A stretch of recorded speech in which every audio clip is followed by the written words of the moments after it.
Censors panicked as Honor Blackman stunned the globe in tight leather clothing. In America, her television program was outlawed. In Britain, entire scenes were cut. However, that was only the start.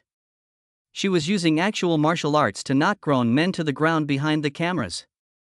She became the oldest woman to seduce James Bond at 39, breaking the biggest rule in Hollywood. What she did in private, however, was her most shocking secret, not what she wore. On August 22, 1925, Honor Blackman was born at 200 Cumberland Road in Canning Town, Place Tau, one of the most impoverished areas of East London in the years following World War I. There were many overcrowded tenements in the region, unemployment was high, and influenza epidemics were still frequent. Working as a civil service statistician, her father's salary was barely enough to support his wife Edith and their 4 kids. It wasn't until the late 1930s that the family home even had an indoor bathroom. Childhood for Honor means attending grammar school classes in improvised shelters due to housing shortages and playing in streets ravaged by bombs. Health records from 1926 revealed that 18% of East London children had stunted growth as a result of poverty, indicating that many of the children in her immediate vicinity suffered from malnutrition. But with brass bands, church bazaars, and free storytelling at the local library, the area had a strong sense of community. Honor went to a library opening when poetry was read aloud when she was 9 years old. She subsequently remarked that the experience ignited her passion for performing and felt like finding a secret key to another planet. She never lost that. As the war continued and shortages tightened, her father presented her with an unusual option on her 16th birthday in 1941. She may spend 5 guineas on a new bicycle or 10 shillings a session at a private studio for elocution training. She chose the classes despite acknowledging that she secretly wished she could race the neighborhood guys on a bike. Everything changed with that choice. She was first exposed to Ibsen's dramas, John Donne's sonnets, and Shakespeare by her teacher, Mrs. Marion Cody. Her potential was quickly recognized by Cody. In a letter, she begged Honor's father to allow her to attend the Guildhall School of Music and Drama on a part-time basis. Frederick managed to scrape together the fees in spite of the expense, and Honor started attending classes at Guildhall in October 1941, when nightly air raids were still occurring in London. Few people from Place Tos council estates could have imagined such a leap. Honor made an even more audacious move the following year, at the age of 16. She volunteered for the Home Office's civil defense as a motorbike dispatch rider, a position often held by men. After completing severe examinations in motorcycle maintenance, navigation, and first aid, she was granted a 500 cubic centimeters Norton Model 18 and the code name Tess. Because of her daring high-speed rides under blackout conditions, frequently with Luftwaffe aircraft overhead, other motorcyclists quickly gave her the nickname Top Gear Tessie. She transported confidential messages between Churchill's war rooms, the Ministry of Aircraft Production, and field hospitals from her base in Downing Street. She traveled up to 120 miles in a single shift on certain evenings. She delivered a microfilm containing encrypted Enigma data on April 14, 1943, by daring a direct air raid on Victoria Station. This action was eventually deemed essential to operational security. Her long leather coat, which she joked could serve as cushioning against shrapnel, was her only weapon. Before she eventually disclosed the full scope of these operations in a 2005 memoir, it had been undisclosed for decades. She began her acting career after the war. In 1947, she starred in Fame as the Spur, filmed at Denham Studios as a maid in Parliament. However, a horse in a cavalry action stomped on her braided hair, pinning her head to the ground, causing a tragedy on set. Her skull would have been crushed if its hoof had landed a few inches more forward. She had to have scalp grafts and eyebrow surgery at Charing Cross Hospital after being hauled out bleeding from a 2-inch wound. She then made a joke about how that horse scared her more than any stunt she had ever done as a James Bond. She worked long hours to pay for her studies at the same time. She trained during the day at Guildhall and worked at night as a clerical assistant in the statistics division of the Home Office from 1940 until 1946. With 20 hours of acting training, 32 hours of secretarial job, schoolwork, and lengthy journeys through blackout streets, she put in an average of 57 hours each week. She managed 1,245 incoming dispatches in a single shift on June 22, 1944, just after D-Day, maintaining composure despite bombs shaking the office windows. She frequently passed out from weariness, but she persisted.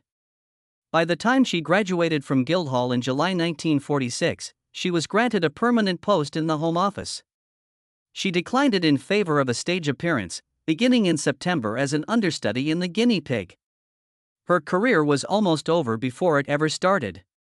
Honor was abruptly thrust onto the stage on March 29, 1946, the opening night, after the lead actress unexpectedly became unwell.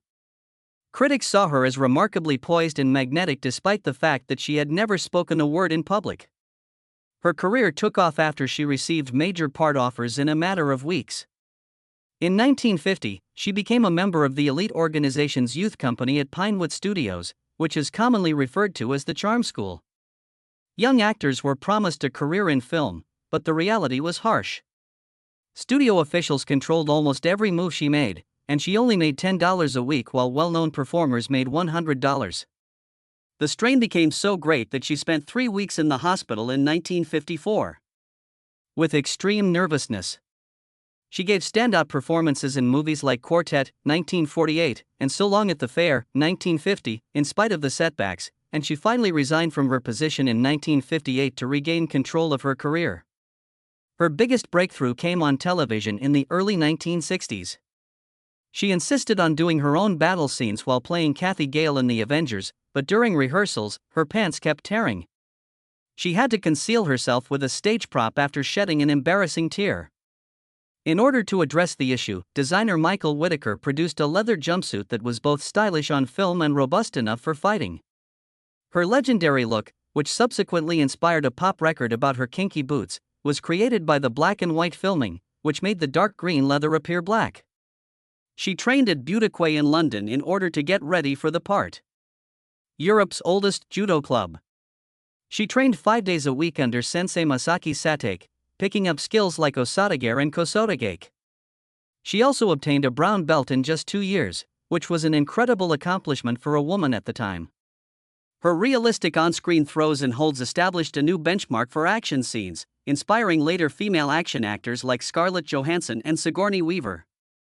She established her reputation in the 1950s with powerful performances in movies before becoming well-known. She displayed a range of emotions as Paula in Quartet. She played the tenacious Mary Hart in Diamond City. She also excelled in difficult situations like Rhoda O'Donovan in So Long at the Fair. She demonstrated her elegance amid sorrow when she played Mrs. Liz Lucas, a Titanic passenger, in the 1958 film A Night to Remember. Audiences already viewed her as more than just a glitzy actor by the time she stepped into Kathy Gale's shoes. When Honor Blackman took on a part that wasn't even intended for a woman in 1961, television history was irrevocably altered. After 25 episodes, Ian Hendry, who played Dr. David Keel as the main character in The Avengers, simply left the show. In a last-minute attempt to find a replacement, the producers put Blackman in a role that was originally written for a man. She performed the role exactly as written, shocking audiences with her strength and authority. This decision produced the first fully equal female action hero on television. All of a sudden, The Avengers was more than simply a show about male detectives. It had evolved into something revolutionary, with Kathy Gale from Blackman at its core. Even censors couldn't overlook the controversy her persona quickly sparked. Kathy Gale stood out from other women on television due to her leather clothing, self-assurance, and unreserved approach to fighting back against baddies. Officials in Britain demanded that certain images be trimmed, such as a sequence of whippings that was edited from 12 strikes to 2. Because they were too inflammatory, entire programs were prohibited in America. Even so, viewers couldn't take their eyes off her tight leather costumes as studio workers muttered about them. Blackman's Gale frequently resisted kidnappings and was rarely rendered unconscious, and exuded a confidence that few female characters of the day possessed. She even influenced the early character development of Doctor Who and served as an inspiration for American television programs such as Honey West. She embodied what would later be referred to as girl power and was, in every way, ahead of her time. Her image's impact extended beyond the screen. She and Patrick McNay recorded the novelty single Kinky Boots in 1964. It failed at the time and was soon forgotten. But as part of his Christmas practice of playing rare old songs, BBC DJ Simon Mayo brought it back to life in 1990. Unexpectedly, it soared to number 5 on the UK charts and remained there for 7 weeks.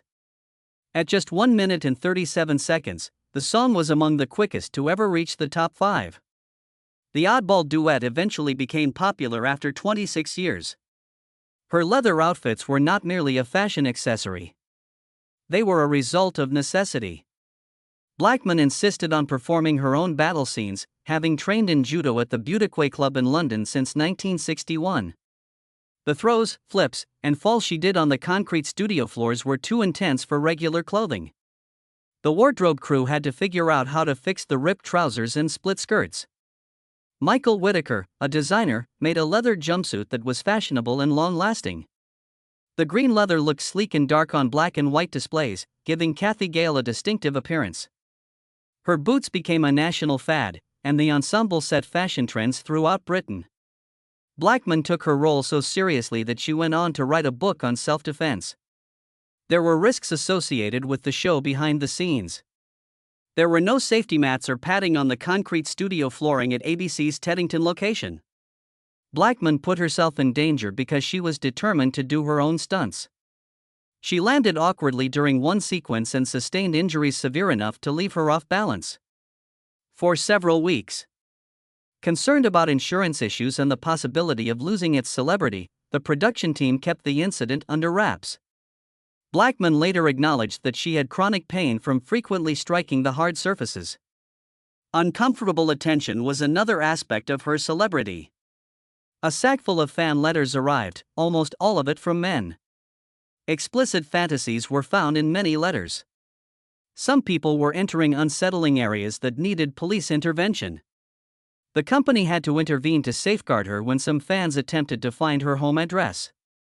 She did, however, also get a surprising amount of correspondence from women who respected her courage and independence. She was more than just a dazzling celebrity to them. She demonstrated that a woman could be physically strong, educated, and fully in charge of her own destiny. After 43 episodes, Blackman unexpectedly decided to leave the Avengers, despite her accomplishment. It arrived just as the show was ready to move to film, add color, and finally acquire the kind of funding that would guarantee international success. Despite what she said, most people believed she went to play Pussy Galore in Goldfinger. Instead of staying longer for higher salaries, she decided to leave at the height of her creativity, believing that 2 years was enough. Her pre-Avengers life was equally amazing.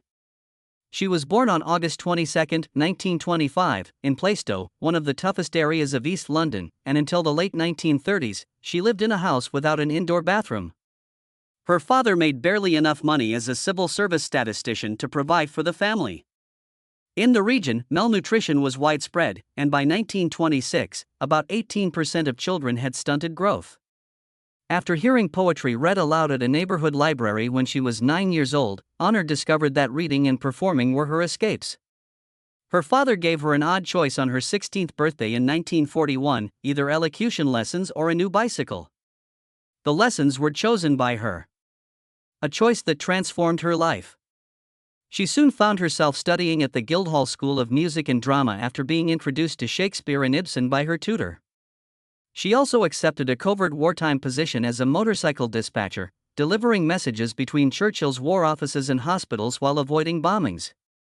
Known as Top Gear Tessie, she occasionally worked a single night shift that spanned 120 kilometers. Her initial forays into acting were equally spectacular. When the lead in the West End production The Guinea Pig unexpectedly became ill, she was an understudy at the age of 22. With little time to prepare, she took the stage and gave a faultless performance, instantly establishing her career. She barely survived when a horse trod on her hair during a fight scene the next year while she was filming Fame as the Spur, causing her scalp to tear and causing her to bleed severely. She bounced back and continued, determined not to let fear rule her. She became a member of the Company of Youth, a training program infamous for abusing young performers and intended to produce stars, by the 1950s. She was paid only £10 a week, subjected to constant studio control and drills, and even had a breakdown due to the stress. Nevertheless, she persevered and established herself with parts in movies such as Quartet and So Long at the Fair. When she played Kathy Gale in The Avengers, viewers already recognized her as a lady who could blend glitz and toughness. Honor Blackman's casting as Pussy Galore in Goldfinger was a risk that may have gone horribly wrong. Because of her work in The Avengers, she was already well known in Britain, but American audiences had never seen her before, according to producer Albert Broccoli. This, he was sure, would be to her advantage.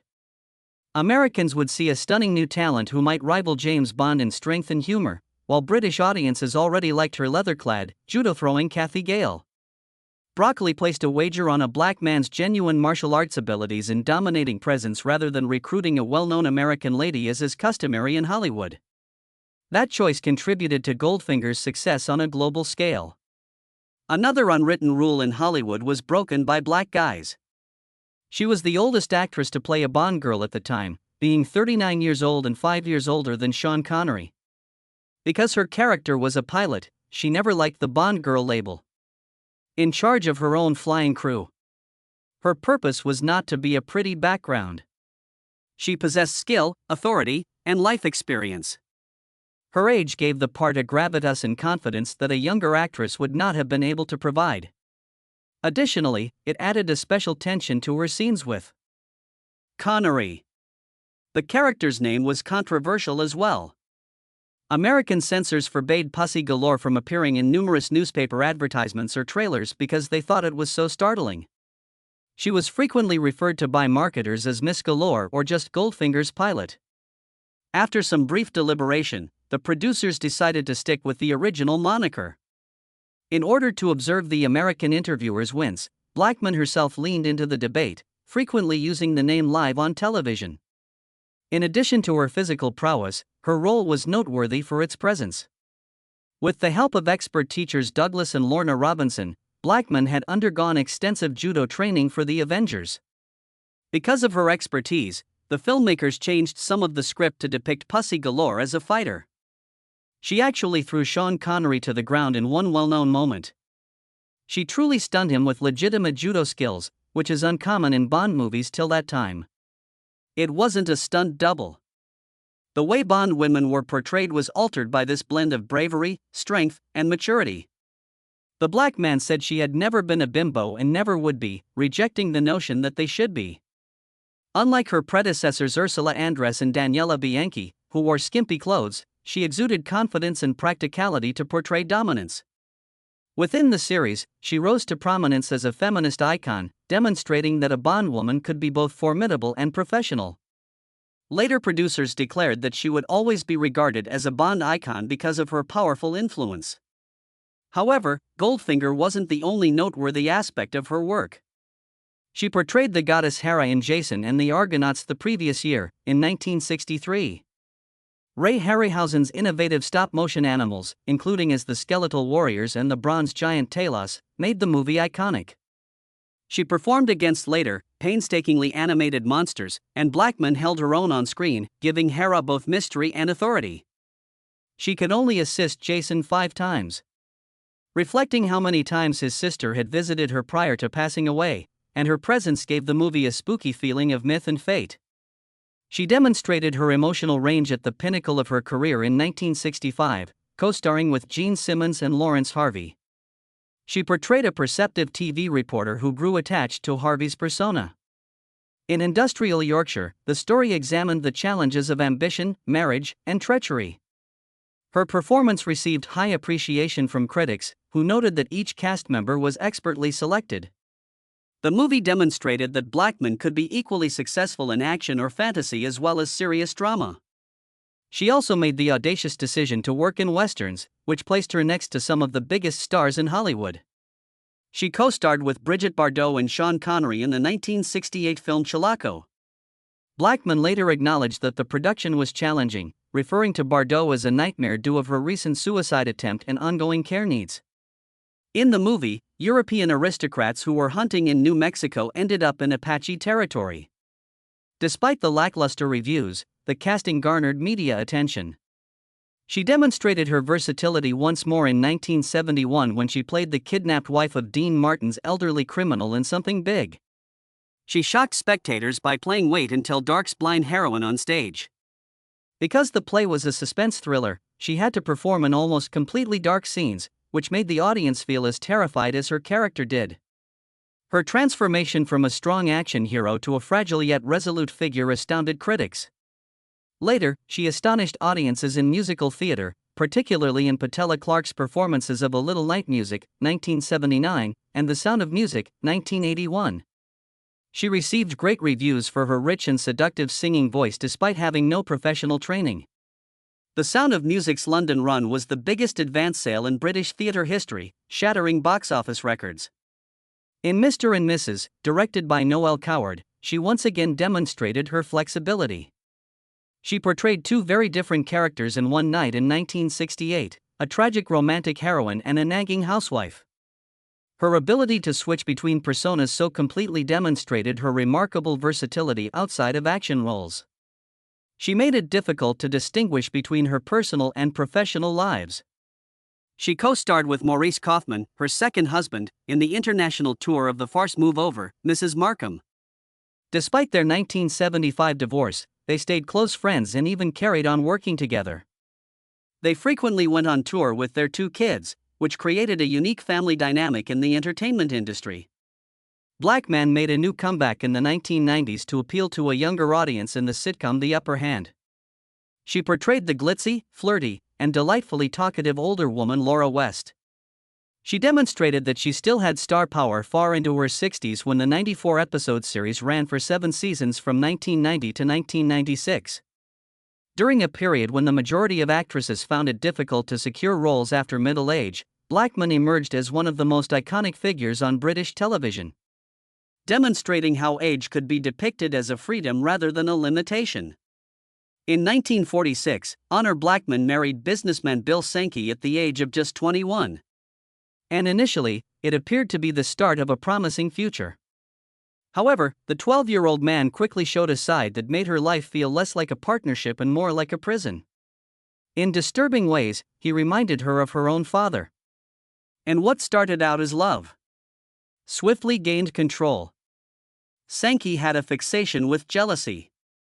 He sought to keep her away from her fledgling acting career and wanted to know where she was and who she spoke to. The hardest blow was when he declared his intention to relocate to Canada and demanded that she immediately abandon her career.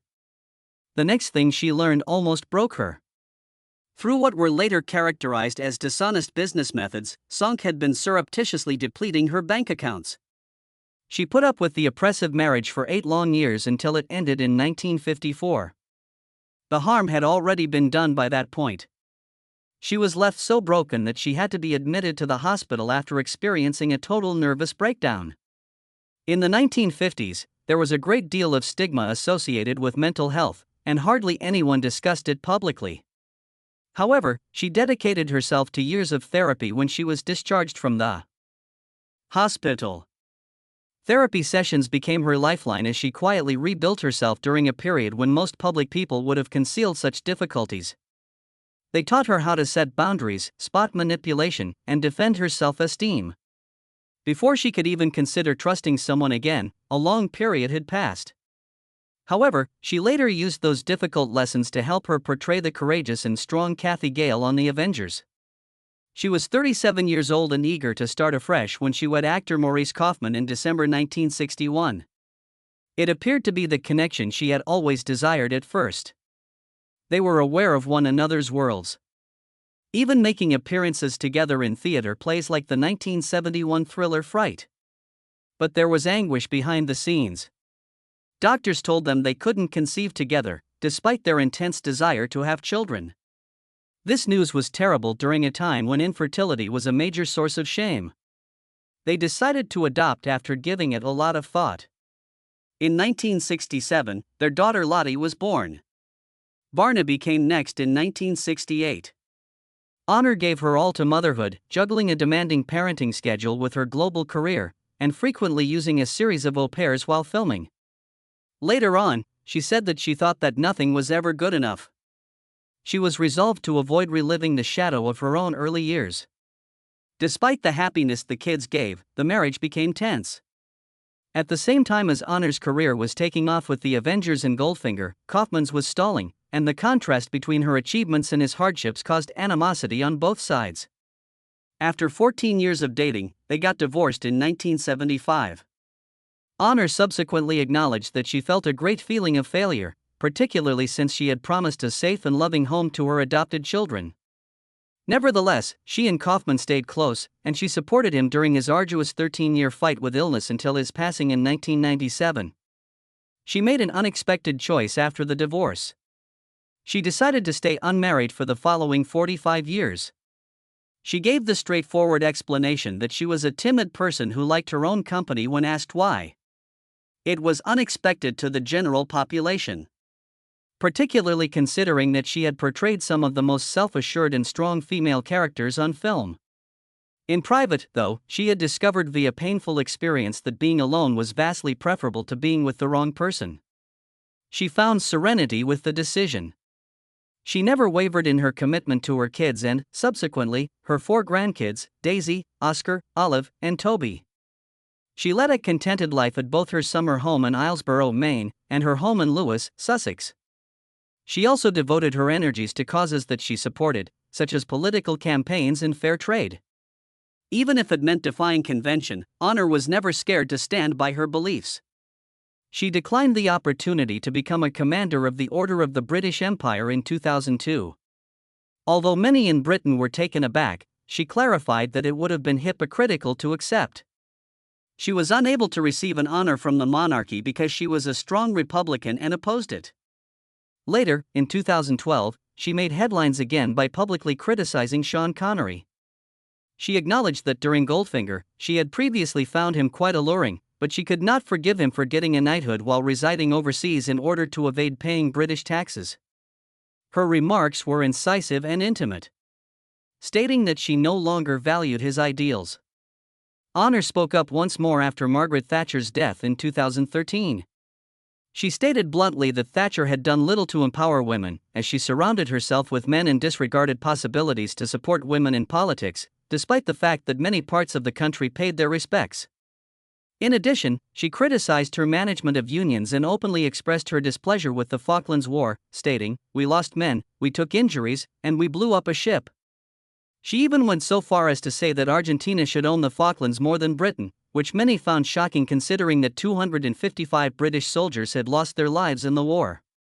She received harsh criticism for being so honest, but she never altered her stance. In contrast, her career never halted. When she played Penny Husbands Bosworth in Bridget Jones's Diary in 2001, she made an incredible comeback at the age of 75. With parts in Coronation Street, Casualty, and The Royal on television, as well as movies like Color Me Kubrick in 2005, Reuniting the Rubens in 2010, and Anna in 2012, it marked the beginning of more than 10 years of new work.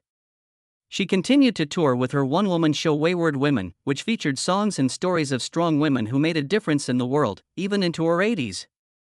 As she dominated the stage by herself far into her 90s, audiences were astounded by her presence and vitality. At the age of 94, Honor Blackman passed away quietly at her Lewes, East Sussex, home on April 5, 2020. Her family made it apparent that the coronavirus, which was prevalent at the time, had nothing to do with her death and that it was due to natural causes. She had lived almost a full century, from her birth in 1925 in Canning Town to her final spring surrounded by family in the countryside she loved. Her children said she had a distinctive voice, an unrivaled work ethic, and was a woman of amazing beauty, intelligence, and tenacity. In addition to leaving behind a legacy of iconic roles, she also left behind the tale of a woman who, at all costs, lived life according to her own terms.